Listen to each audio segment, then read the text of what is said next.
आप अपने जीवन को विचार करके देखिए कि आपके करने से आज तक क्या हुआ है। कोई तुम्हारा मित्र नहीं है, यहां कोई तुम्हें सहयोग देने वाला नहीं। मान लीजिए भ्रमित है, इसलिए आपको लगता है आपके कोई दोस्त हैं, कोई आपके सहयोगी है, कोई आपके संरक्षक हैं। बिल्कुल नहीं। सच्ची मानिए उन पर बड़ी कृपा है जिनको पग पग पर धोखा मिलता है। दुनिया में लाखों का मेला जुड़ा, हंसा जब जब उड़ा। तो इस बात को पकड़ो ना यार। प्रभु से केवल एक ही प्रार्थना करो, यदि तो इस बात की पूर्ति प्रभु उसी समय प्रार्थना करते ही शुरू कर देते हैं।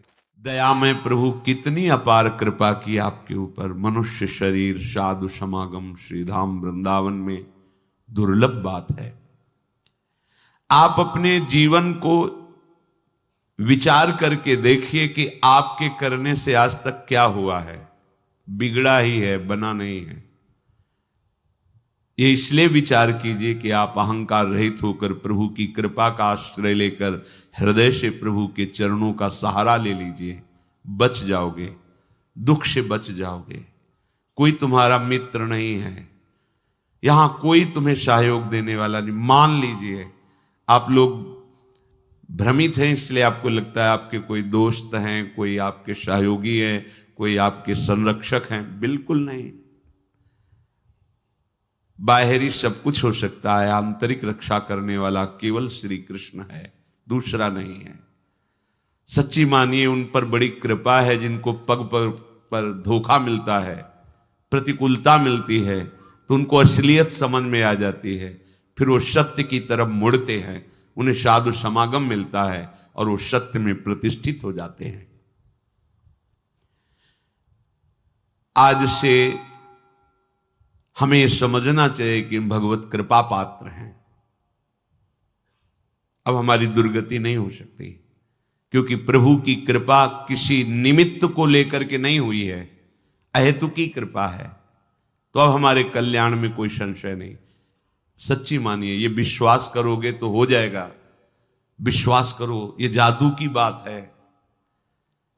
मेरा कहां कल्याण होगा, मैं तो गृहस्थ हूं, मैं विषयों में फंसा हूं, मैं दुर्गति पक्की है। नहीं नहीं, कुछ भी हो, मेरे में सामर्थ्य तो नहीं, मैं तो अधम हूं, नीच हूं, पर मेरे प्रभु बड़े कृपालु हैं। मेरा निश्चित इस जन्म में कल्याण हो जाएगा, पक्का हो जाएगा। आप विश्वास कीजिए। आप हर समय अपने भाग्य को सराहिए। मैं प्रभु का शरणागत हूं, अहो भाग्य मेरे। प्रभु ने मुझे स्वीकार कर लिया। अगर स्वीकार किया ना होता तो मुझे साधु संग न मिलता। जो प्रभु मोहि अनुग्रह कीन्हा, तो तुम आई दर्श हठ दीन्हा।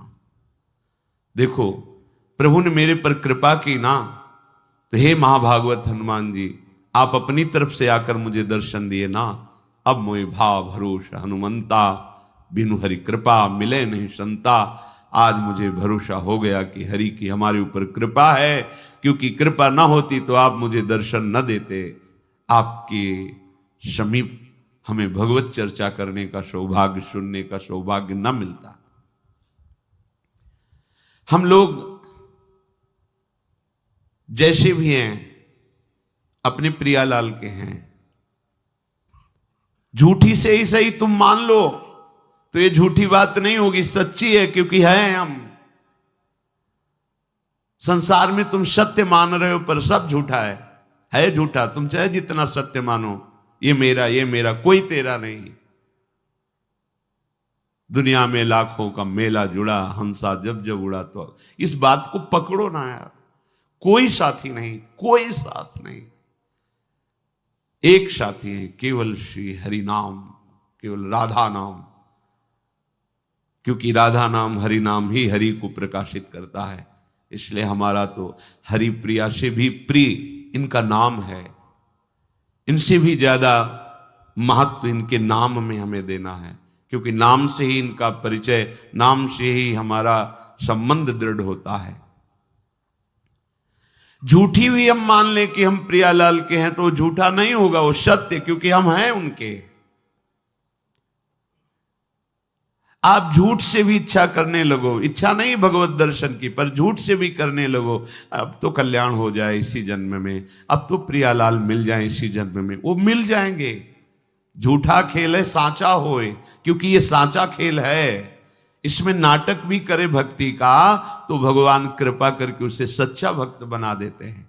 बस आश्रय ले ले भगवान का, झूठा भी रोए, झूठा भी गाए, झूठा भी भाव से लगे, सच्चा भाव नहीं है, पर प्रभु देखते हैं ना कि मेरे में लगना चाहता है, मेरा आश्रय लिए, तो उसे सत्य भाव से युक्त कर देते हैं, उसकी भावना सत्य कर देते हैं। पूज्य श्री राधा बाबा कह रहे हैं, मेरा अनुभव है, संतों के अनुभव को समझना चाहिए। प्रभु से केवल एक ही प्रार्थना करो यदि, कि मुझे आपकी अखंड स्मृति प्राप्त हो, निरंतर भजन, आपसे प्रेम, तो प्रभु इस याचनाओं को कभी नहीं ठुकराते। आप एक प्रार्थना करें, मेरा भजन बन जाए प्रभु, निरंतर आपका भजन बने, आपकी स्मृति में मगन रहूं, आपके चरणों में प्रेम हो जाए, तो इस बात की पूर्ति प्रभु उसी समय प्रार्थना करते ही शुरू कर देते हैं। पर हम अज्ञानी इसलिए जान नहीं पाते। क्या? जब इस बात की पूर्ति में लगेंगे तो जहां जहां हमारी स्मृति, जहां जहां हमारा संबंध है, जहां जहां हमारा राग है, वो मिटाना शुरू करते हैं। तो फिर प्रश्न आ जाते हैं कि जब से भजन शुरू किया तब से विपत्तियां आ गई, लोग हमारे को प्रेम नहीं करते, वो नफरत की दृष्टि से देखते हैं, अमुक अमुक अमुक। ये वही तो हो रहा है जो आपने मांगा है।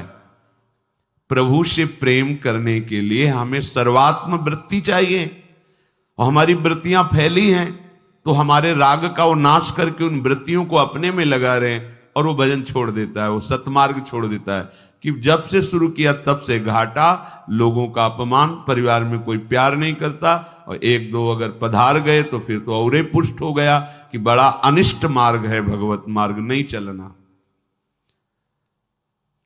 देखो, जब भगवान से तुम प्रेम मांगोगे तो प्रेम तभी होता है जब अनन्यता आती है। तो आप अनन्य बन नहीं पा रहे, तो आपको अनन्य बनाएंगे। वो अन्य का अपहरण करके ही तो अनन्य बना जाता है, और जब अन्य का अपहरण होने लगा तो आप चिल्लाने लगे, ये क्या, ये क्या, तो मांगा क्या था? हे प्रभु निरंतर भजन हो, आपसे प्रेम हो, वही तो कर रहे हैं। नहीं, ये नहीं चाहिए तो फिर मांगो संसार के भोग सामग्री, फिर ये बात नहीं आएगी, ये बात नहीं आएगी। संसार के भोग जन्म जन्मांतरों में कभी फिर कृपा होगी, तब यही होगी, तब यही कृपा होगी। कोई तुम्हें पूछने वाला नहीं रहेगा। भक्ति के मार्ग में जब चला जाता है तो भगवान सहयोग करके ऐसी स्थिति देते हैं कि कोई प्यार नहीं करता, सच्ची में कोई प्यार नहीं करता। जब आपके अंदर विवेक होगा और झांक के देखोगे तो उसकी स्वार्थ और वासना झलकती नजर आएगी, जो आपको कह रहा है मैं आपको बहुत प्यार करता हूं। जब जांच करके देखो तो उसका अपना सुख, उसका अपना स्वार्थ नजर आता है, प्यार नजर नहीं आता। प्यार होता है जिससे हम प्यार करते हैं, उसको सदैव सुख प्राप्त हो, कभी स्वप्न में भी दुख प्राप्त ना हो, ऐसा केवल भगवान, दूसरा कोई नहीं है। अन्य कामी यदि करे कृष्णेर भजन, कृष्ण तारे देन स्वचरण। कृष्ण कहें आमाय भजे, मांगे विषय सुख, अमृत छाणे मांगे विष, यही बड़ मूर्ख। आम विज्ञ यही मूर्ख, विषय सुख केन, दिव तव चरण दिया विषय सुख भुलायु। जो अन्य कामना से हमारे प्रभु का भजन करते हैं, तो प्रभु कृपा करके उसे अपने चरणों में प्रेम देने की चेष्टा करते हैं। भक्तों का संग, नाम, गुण, कीर्तन आदि के द्वारा उसे आगे बढ़ाते हैं। प्रभु कहते हैं जो मेरा भजन कर विषय सुख मांगते हैं बड़े मूर्ख हैं, ये अमृत छाण कर विष मांग रहे हैं, कैसे इनको दूं? ये बड़ी मूर्खता है जो प्रभु का भजन करके संसार के धोखेबाज विषय मांगे हम, पद प्रतिष्ठा मांगे हम, ये अमृत छाण मांगे विष, यही बड़ मूर्ख, ये बड़ी मूर्खता है। अमृत छाण करके हम विषय सुख मांग रहे हैं। देखो, सबसे बड़ा पद इस सृष्टि में आज तक किसी को मिला है तो ध्रुव जी को मिला है। ध्रुव जी अटल पदवी को प्राप्त हुए। तो जब भगवान श्री हरि सामने आए और ध्रुव जी को वरदान दिया अटल पदवी का, तो ध्रुव के आंखों में आंसू आ गए और हृदय में जलन पैदा हो गई। ये मैंने क्या मांगा? ऐसे सौंदर्य माधुर्य निधि प्रभु के चरणों की सेवा ना मांगकर, इनका प्रेम ना मांग करके मैंने अटल पदवी मांगी।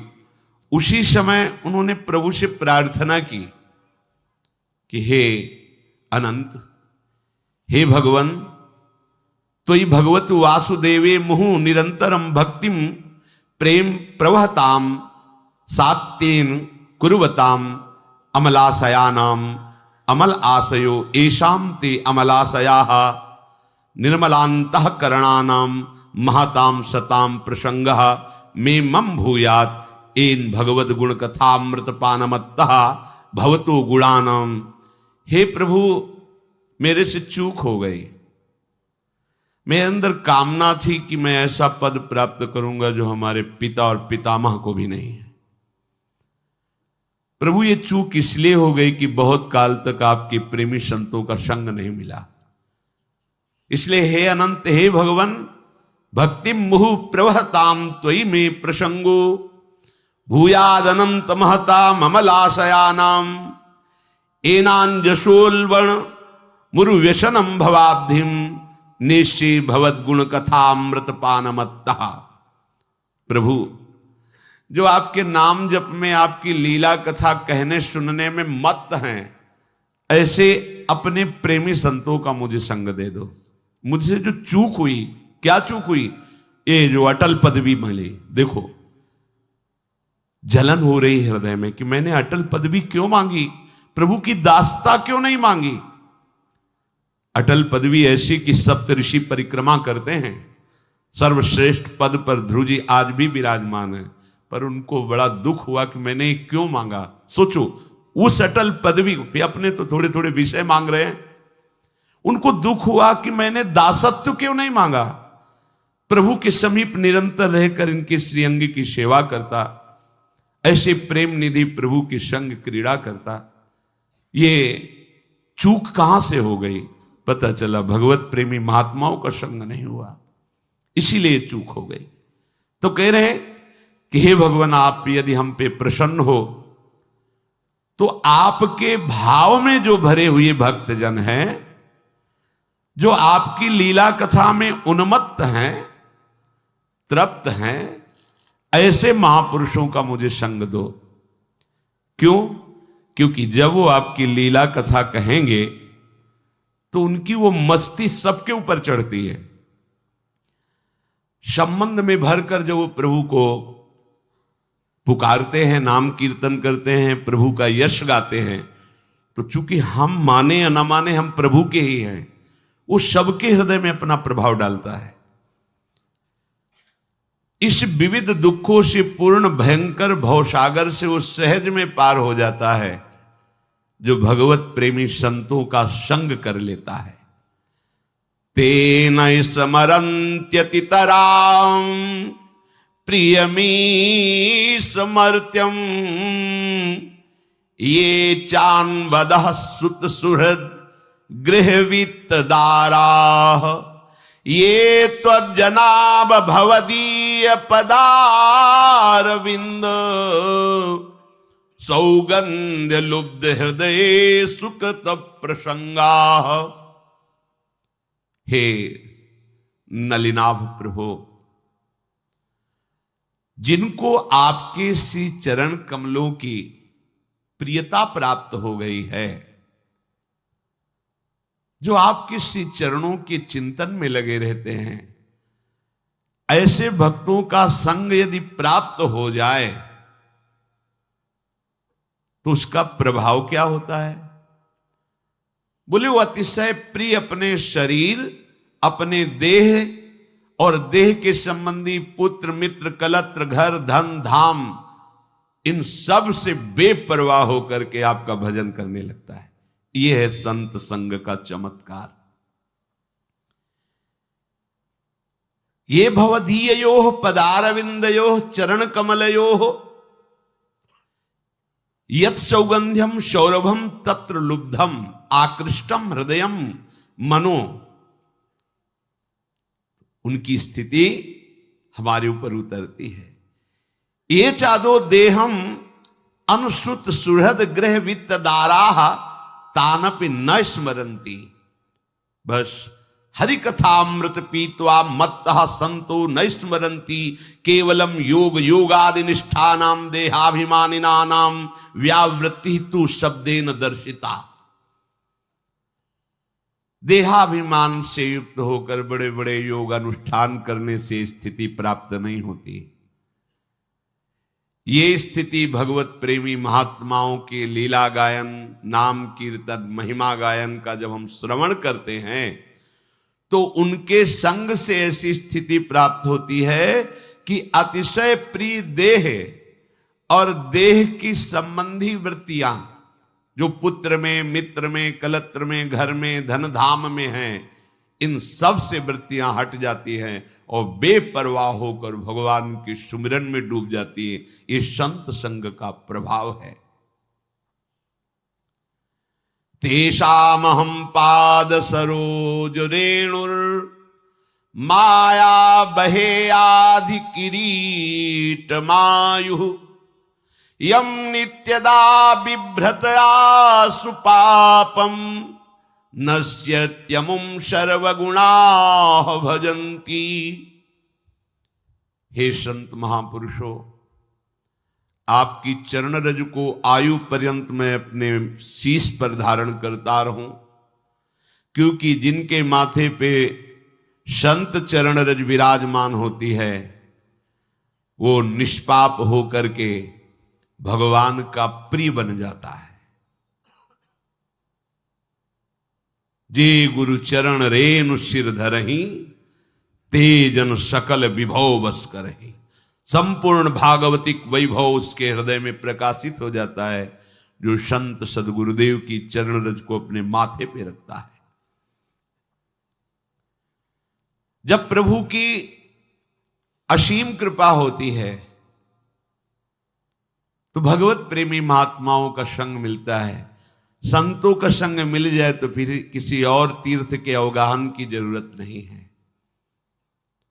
क्योंकि तीर्थापाद प्रभु का निरंतर स्मरण करते हुए उनके ध्यान में जो मगन है, तेषाम विचरताम पदभ्याम तीर्थानाम पावनेच्छया भीतस्य किन्नरो चेत तावकानाम समागमः।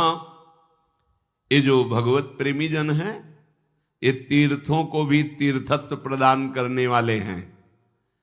तीर्थानामपि पावनेच्छया पदभ्याम विचरताम तेषाम तावकानाम तौ भक्तानाम समागमः संसारात् भीतस्य किम न रोचते कथम न स्वस्मिन् रुचिमुत्पादयेत तस्मात् सत्संगः विना संसारे निस्तारो नास्ति।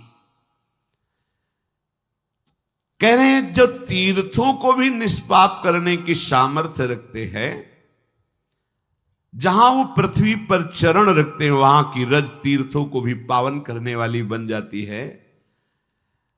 संसार से भयभीत हुए, दुखी हुए जीव जब इन संतों के समीप पहुंचते हैं तो इनकी चरण रज में, इनकी वाणी में, इनके दर्शन से, स्पर्श से संपूर्ण अशुभ पाप नष्ट हो जाते हैं और वो भयभीत हुआ संसार से पुरुष अभय पद को प्राप्त कर लेता है। तस्मात् सत्संगम बिना संसारे निस्तारो नास्ति। बिना संत संग के किसी का संसार से निस्तार हो जाए, उद्धार हो जाए, ऐसा असंभव। इसलिए महत्सेवाम द्वार माहुर विमुक्तेश तमो द्वारम योषिताम संग संगम महांतस्ते समचित्ता प्रशांता विमन्यवः सुहृदः साधवो ये। महापुरुष संत की प्राप्ति भगवत कृपा से होती है। बस उसका निर्वाह आपको करना है, निर्वाह उनकी आज्ञा का पालन। यही महत् सेवा है। महत् सेवाम द्वार माहुर विमुक्तिर। महापुरुषों की सेवा साक्षात मुक्ति पद है, अर्थात आपका निश्चित कल्याण हो गया। सेवा उनकी आज्ञा का पालन।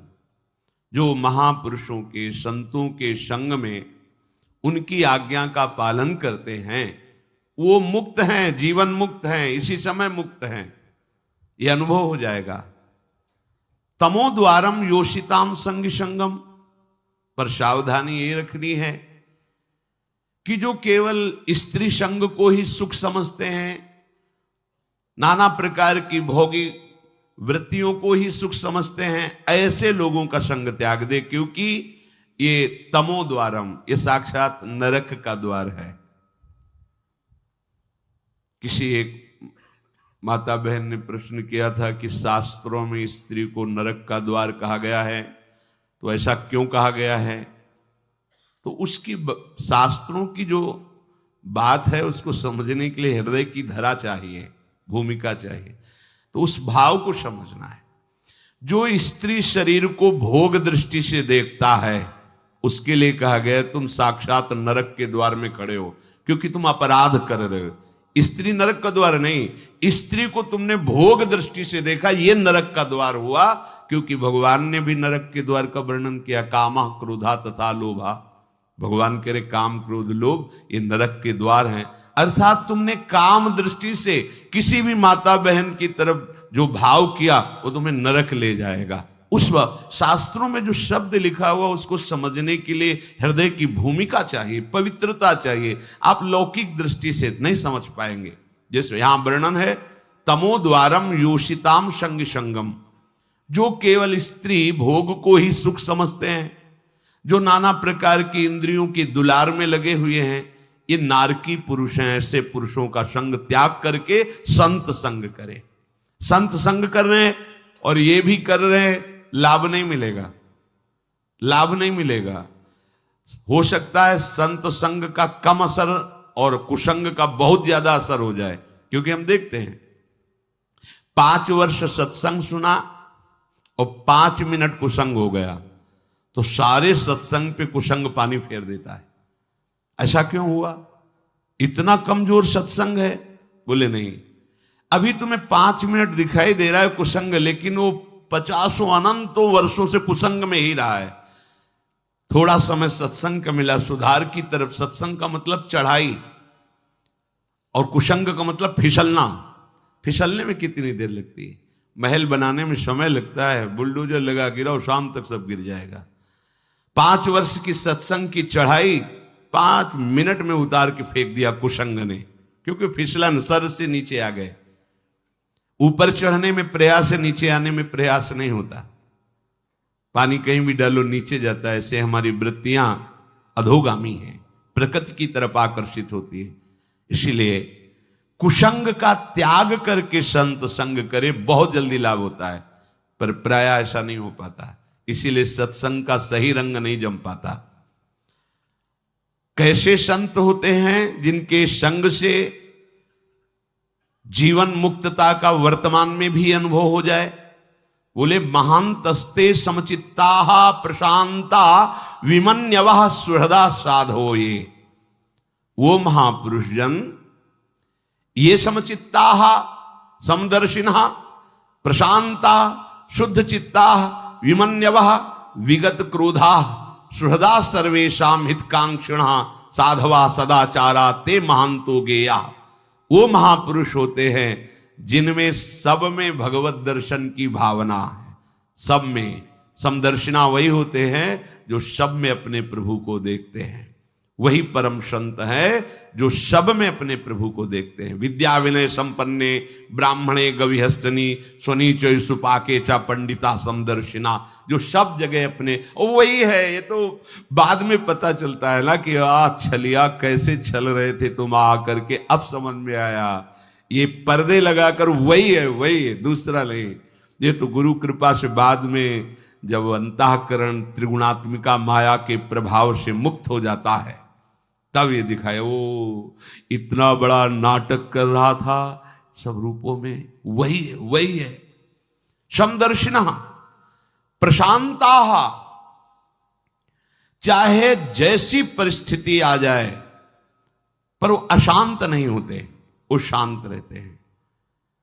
ऐसे प्रशांत, चाहे आप उनको अपमानित करें, निंदा करें, तिरस्कार करें, या उनके पास जो है सब छिन जाए तो भी कोई फर्क नहीं पड़ेगा, क्योंकि सब प्राकृतिक पहले ही उसका राग नष्ट हो चुका है, इसलिए उनकी अशांति नहीं होगी। आपको बोध हो चुका है इसकी परीक्षा बाहरी लक्षणों से तो हो ही नहीं सकती, पर कुछ बाहरी लक्षण, जब आपकी भरी सभा में निंदा हो, अपमान हो, कोई भी आपका साथ देने वाला न हो, फिर भी आप शांत हैं और मुस्कुरा रहे हैं, तो हो सकता है। ये भी लक्षण पहचाना जा कि बिना ब्रह्मबोध हुए ऐसी सामर्थ्य नहीं आ सकती। पूज्यपाद सिवड़िया बाबा जी महाराज, गंगा किनारे एक बहुत बड़ा संत समागम हुआ था, तो जहां बड़े बड़े महापुरुष भी आए थे। बाबा तो समस्थिति को प्राप्त महापुरुष थे। समस्थिति का प्रवचन करना और समस्थिति में होना बड़ा अंतर है। तो हरि बाबा जब कीर्तन करते थे तो सबसे पहले ओंकार नाद करते थे। जे भी घंटा, अपने ही कर कमल में घंटा रखते थे, और जे भी घंटा बजाए तो उसके पहले ओम, तो सब बाद में ओम बोलते थे। ये बात जो शास्त्रीय विधान के ज्ञाता जन थे वो विरोध करते थे। तो पूज्य बाबा के पास बड़े महापुरुषों ने भी ये बात निवेदन की कि ये प्रणव का उच्चारण सबको करने का अधिकार नहीं। वैदिक उद्गीत महामहिमा में प्रणव, उसके लिए कुछ नियम है, कुछ सिद्धांत है, उसका ऐसे कीर्तन नहीं कराया जाता। तो बाबा ने कहा हरि बाबा और हरि में कोई भेद नहीं इस समय जो मैं देख पा रहा हूं, इसलिए जो भी बोलेंगे सब शास्त्र सिद्धांत होगा, इनको हम मना नहीं कर सकते। कोई साधारण संत नहीं, ये भगवत प्राप्त संत हैं। वहां संतों में सब आए हुए थे, तो बाबा की सीधे निंदा शुरू की।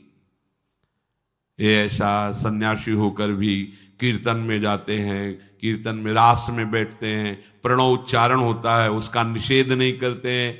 और अब जो मन में आए सो बोल, माइक हाथ में हो, फिर बोलने का अवसर हो, फिर क्या कहना है। और विद्वान हो तो शास्त्र के सूत्र ले ले करके। अब बाबा के एक से उद्भट भट्टाचार्य शिष्य थे। बाबा की जब निंदा करे तो सब, बाबा ने सबको शांत किया, सब शांत, चुप बैठो। आधा घंटे तक वो बोलते रहे, शांत हो गए। सभा विसर्जित हुई, बाबा अपनी कुटिया में गए तो जो उनके सब शिष्य थे बोले बाबा एक सेकंड में इसके मुंह बंद कर देंगे हम, ये शास्त्र के श्लोक बोलता है अभी एक से। बोले हाँ, यही हमारे संग का असर तुम पर हुआ है, यही असर हुआ है। तुम हमारा सत्संग सुनते हो, वाणी सुनते हो, देहाभिमान पुष्ट करने के लिए करते हो क्या? वो क्या बोले, वो जो बोल रहे सही बोल रहे हैं।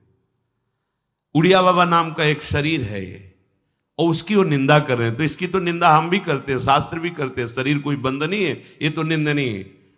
और जो उड़िया बाबा का स्वरूप है वो भी है, वो कभी अपनी आत्मा की निंदा कर नहीं सकता। तो जिसकी निंदा होती उसी की निंदा हो रही। तुम लोगों ने क्या सीखा? सब शांत, कोई फर्क नहीं। ये आत्म स्वरूप, ये प्रशांत आत्मा। भगवान कह रहे हैं कैसे संतों का संग वास्तव में वर्तमान में ही जीवन मुक्त कर देता है। बोले समचित्ताहा प्रशांताहा, प्रशांत, बड़ी से बड़ी द्वंद्व की स्थिति आने पर भी मंद मुस्कुराहट और आनंद होना चाहिए, क्योंकि ये सब मायाकृत है, इसमें कोई लाभ नहीं। कोई तुम्हारी निंदा करे तो तुम जल गए, इसका मतलब देह भाव में हो, तभी तो तुम्हें देह की निंदा से परेशानी हुई। आत्मा की कोई निंदा कर सकता है क्या? आत्मस्वरूप की, हमारे स्वरूप की कोई पहुंच है किसी के पास? तो निंदा क्या करेगा? जानता ही नहीं तो क्या निंदा है? जानता है शरीर को, इसकी निंदा तो शास्त्र भी करते हैं। इसकी निंदा ही तो करके इससे राग रहित हुआ जाता है। अगर इसकी वंदना करेंगे तो इसमें राग बना रहेगा, राग बना रहेगा तो दुर्गति बनी रहेगी। ये शरीर ही तो दुर्गति का हेतु है। प्रशांत आत्मा, अभिमन्यवः, क्रोधहीन, कभी क्रोध ना आए। तो संतों में क्रोध क्यों नहीं आता? क्योंकि क्रोध की स्वयं सत्ता नहीं है, ये कामना से प्रकट होता है। अगर कामना है हमारी ये कि सब शांत बैठिए, समझिए, और अभी कोई हल्ला मचाने लगे तो अभी क्रोध आए, हे तुमको यहां का नियम पता है, शांत बैठना चाहिए, ऐसा। अगर कोई भी कामना है तो क्रोध आने की संभावना है। क्रोध हम उसे ही कह सकते हैं जिसमें देह सुख को लेकर के कामना है। अगर भागवतिक कामना है और उसमें जो आता है वो अपने भजन की बचाव पक्ष या पुष्टता के लिए करता है। जैसे कोई साधक भजन कर बार बार आसपास कोई विक्षेप कर तो उसको अंदर जलन होगी। अब वो क्या करेगा, प्रार्थना करेगा या रो देगा? दो बातें हैं। उसका क्रोध प्रकट हुआ, पर वो क्रोध दो रूप में प्रकट हो। हम आपसे हाथ जोड़ते हैं, आप ऐसे बार बार विघ्न क्यों डाल रहे हैं, फिर भी नहीं माना तो रो देगा, प्रभु देख लो हमें बहुत कष्ट हो रहा, मुझे संभालो। ये साधक की बात है, सिद्ध पुरुष को लई वो उस समय और आनंदित होगा कि भगवान ने अवसर दिया अपनी वृत्ति को पहचानने के लिए। अब आनंदमय होकर के उसी स्थिति से निपट करके भजन में लगा हो, कोई